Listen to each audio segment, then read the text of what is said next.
ఇది ఈరోజు మేము గులాబ్ జామ్ చేసింది. అందుకు పిండి నేర్పుతాం పిల్లలు తినడానికి. గులాబ్ జామ్ తయారు చేస్తాం.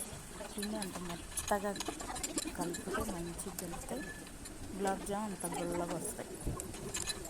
చాలా బాగా వస్తాయి గులాబ్ జామ్. ఇంకా రౌండ్గా బాల్స్ చేసుకోవాలి. రౌండ్ చిన్న చిన్న అయినా పర్వాలేదు. అవి నూనె వేగి చాలా మంచిగా వస్తాయి.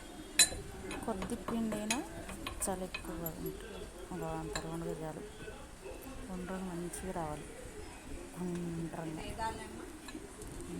పిండి చాలా బాగుంది. మెత్తగా కొండగా వచ్చేస్తాను.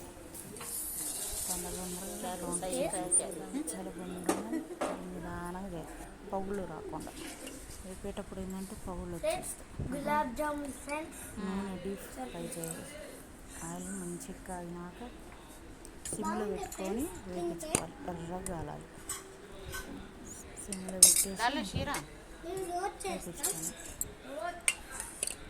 ఎర్రగా ఉండాలి.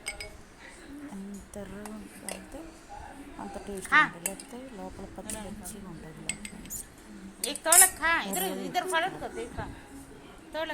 బాగా చాలా ఎర్రగా వేయించుకోవాలి.